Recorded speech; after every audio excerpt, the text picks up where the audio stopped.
Hello everyone, welcome back to my new blog. कैसे हैं आप सभी? आई होप आप सब बहुत अच्छे होंगे। तो ये वीडियो कल नहीं परसों शाम की है और यहाँ पे छत पे हम लोग गए थे। शाम का ही टाइम था, लगभग 6 बजने ही वाले थे। तो प्रिशा को इसके वॉकर में डाल दिया है, ये यहाँ पे टहल रही है। थोड़ी देर मैं भी टहलूँगी। आरू यहीं घूम रहा है और इसको भी खिलाता रहता है। तो आरू के हेयर कट भी हुए होंगे, आपको दिख रहा है। और प्रिशा को छत पे आके बड़ा अच्छा लगता है क्योंकि पूरे दिन घर में ही रहती है, तो अचानक से छत पे आती है तो काफ़ी अच्छा फील करती है। और बस थोड़ी देर छत पे घूमने टहलने के बाद हम आ गए थे नीचे। फिर आरोगी के पापा आए तो चाय वगैरह बनी, हमने चाय पी। आरोगी को मैंने दूध दिया। प्रिशा के साथ थोड़ा सा टाइम स्पेंड किया। उसके बाद डिनर का टाइम हो ही रहा था, तो एक दिन पहले ही मैंने ये करेले काट करके रखे थे फ्रिज में। करेले कट करके रखे थे। प्याज तो मैंने अभी कट की है। दूसरी तरफ कुकर में थोड़ा सा आपको दिख रहा होगा दाल चढ़ाई है मैंने, तो वहाँ पे दाल भी बन चुकी है, उसको भी फ्राई करना है। और यहाँ पे करेले की भुजिया बना रही हूँ। डिनर ही बन रहा है हमारा ये। और बस इसके साथ इसमें नमक डाल दूँगी। तो करेले की सब्ज़ी मैं बहुत ही सिंपल बनाती हूँ, कभी कभी इसमें बहुत सारा प्याज डालती हूँ। और आज तो इसमें मैंने बहुत प्याज नहीं डाली है, थोड़ी सी मतलब 2 प्याज डाली है मीडियम साइज़ की। और ये 250 ग्राम के करीब करेले रहे होंगे और थोड़ा ज़्यादा सा तेल लगता है इसमें। और मीनवाइल यहाँ पे मेरा तेल भी ख़त्म ही हो गया था, तो इसका ये कंटेनर जो है ये मैं रिफ़िल कर रही हूँ। और बस इस तरह थोड़ा सा अच्छे से स्टैक करके मैं इसको रख दूँगी ना, धीरे धीरे ये तेल भर जाता है। और यहाँ दूसरी तरफ मैं दाल फ्राई करने की तैयारी कर रही हूँ। तो दाल को फ्राई करने के लिए मैंने प्याज टमाटर वगैरह पहले से ही काट रखे हैं। तो बस पैन में डाला है मैंने घी और इसमें कटे हुए प्याज और मिर्ची यही सब डालूँगी। उससे पहले इसमें जीरे का थोड़ा सा तड़का लगाऊँगी। और बिल्कुल सिंपल तरीके से ही मैं अरहर की दाल को फ्राई करती हूँ। इसमें मैं ज़्यादा मसाले वगैरह नहीं डालती, कभी तो थोड़ा बहुत गरम मसाला डाल देती हूँ और कभी कभी बिल्कुल कुछ भी नहीं डालती। तो बस यहाँ पे घी अच्छी तरह से गर्म हो गया था, जीरा हमने जो डाला था वो क्रैकल हो गया था। तो इसमें ये प्याज और मिर्ची वगैरह मैंने डाल दी है। लहसुन को बहुत छोटा छोटा सा कट कर दिया था। और सब्ज़ी पे भी लगातार ध्यान दे ही रही हूँ, तो साइड में सब्ज़ी को भी मैं चला रही हूँ। तो आजकल बड़ा सिंपल सा खाना ही बनता है शाम के टाइम।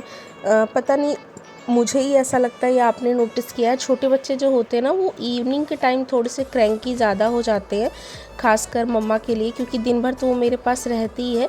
शाम को आरोगी के पापा आते हैं, जब वो उसको लेते हैं ना तो थोड़ी देर तो खेलेगी, फिर उसके मूड के ऊपर होता है, फिर वो पास ही आने की ज़िद करती रहती है।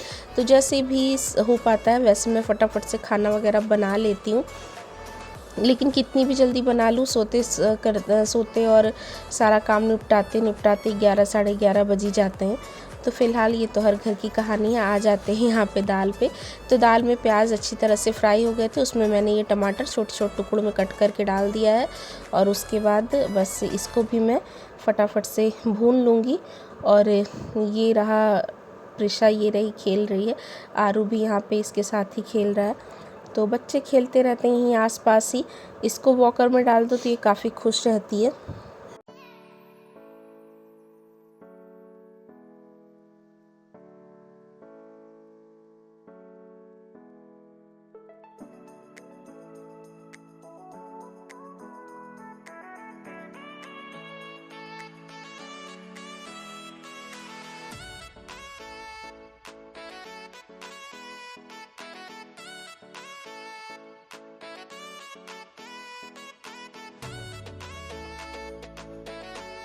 तो बस यहाँ पे देखिए थोड़ी ही देर में टमाटर भी बिल्कुल अच्छी तरह से रेड हो गए थे।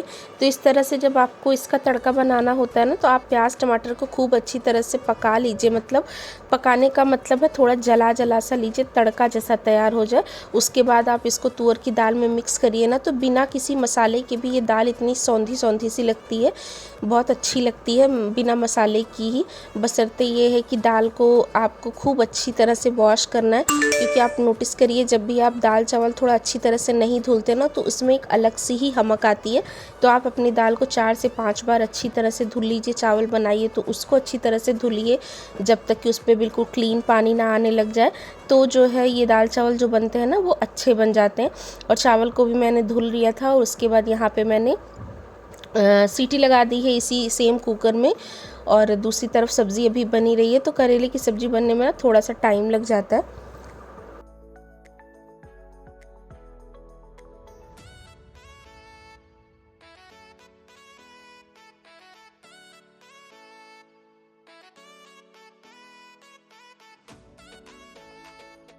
और उसके बाद देखिए यहाँ पे खाना वाना बनाते समय किचन में थोड़े बहुत बर्तन भी इकट्ठा हो ही गए थे।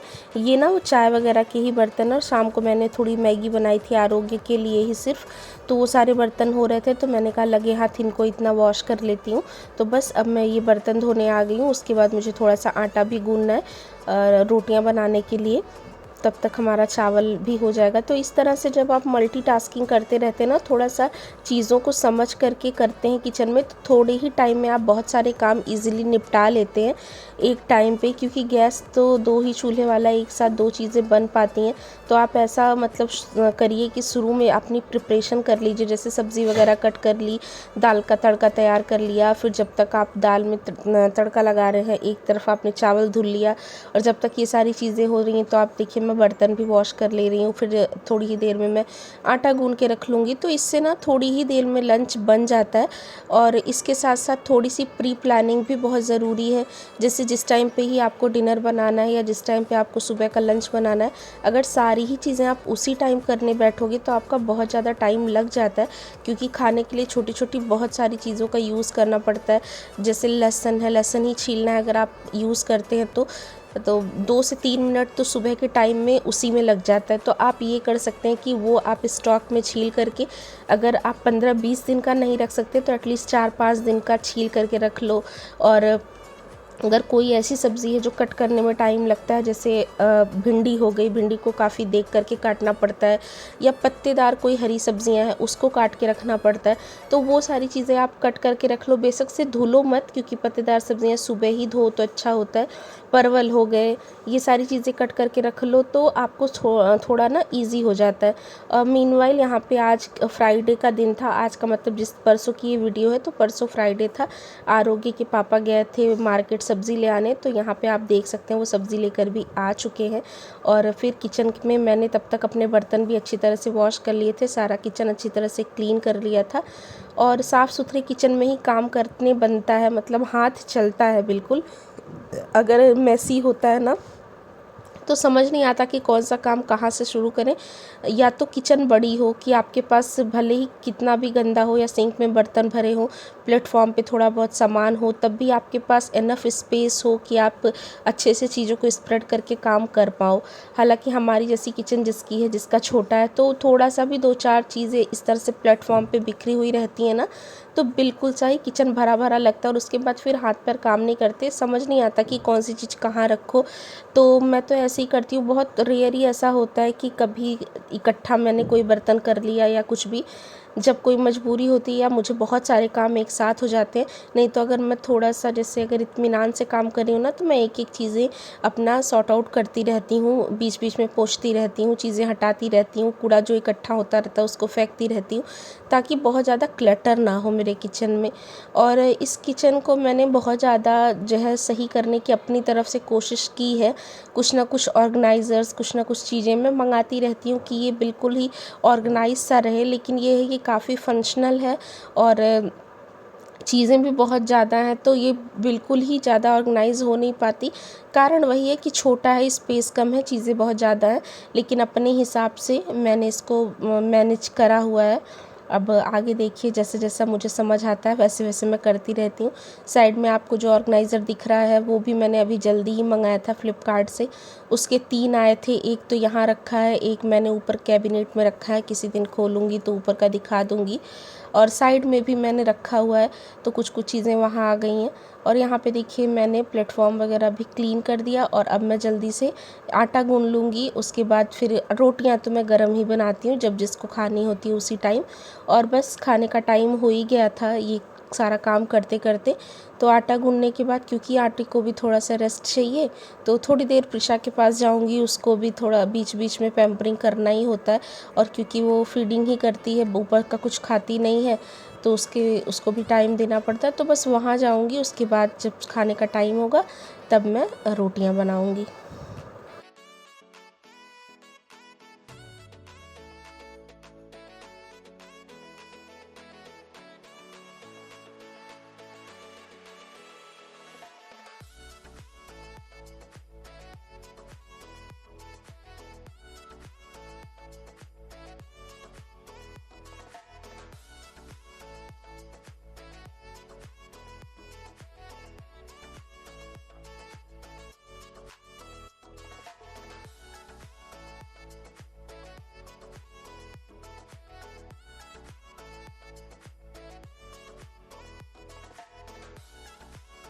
तो यहाँ पे देखिए रोटी के लिए आटा मैंने गूंद करके साइड कर लिया था। मीनवाइल मैं यहाँ पे थोड़ा सा रायता बना रही हूँ।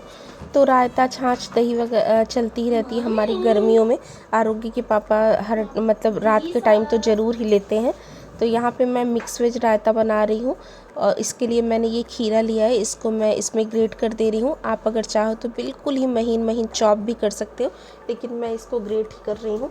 और उसके बाद यहाँ पे थोड़ा सा एक टुकड़ा गाजर का लूँगी, उसको भी इसमें ग्रेट करूँगी। और यहाँ पे अगर आप थोड़ा तीखा पसंद करते हैं तो हरी मिर्ची कट करके डाल सकते हैं, अगर नहीं आपको पसंद है तो आप मत डालिए। और उसके बाद ना क्लिप थोड़ी सी मिस हो गई मेरे से, तो बस मैंने धनिया पत्ती डाली थी और उसके बाद काला नमक डाला था, भुना जीरा पाउडर डाला था। तो वो तो रेसिपी कभी आपको मैं बता दूंगी।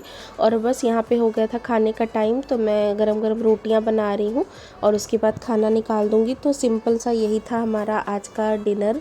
और आई होप आपको ये वीडियो पसंद आई होगी। पसंद आई हो तो लाइक ज़रूर करिएगा। और छोटे बच्चे के साथ पॉसिबल नहीं हो पा रहा, फिर भी जैसा हो रहा है जितना हो रहा है मैं रूटीन आपके साथ शेयर करने की कोशिश कर रही हूँ। तो अगर आपको इसमें से कुछ भी पसंद आता है तो वीडियो को एक लाइक ज़रूर दे दिया करिए। और अगर आप चैनल पे पहली बार आते हैं तो जाते जाते इसको सब्सक्राइब भी ज़रूर कर दीजिएगा। और मैं आपसे मिलूँगी अपने नेक्स्ट व्लॉग में, तब तक के लिए रखिए अपना और अपने घर वालों का बहुत सारा ख्याल। और ये है हमारी सिंपल सी थाली जिसमें है रोटी, चावल, करेले की भुजिया, दाल, रायता। Take care, bye bye.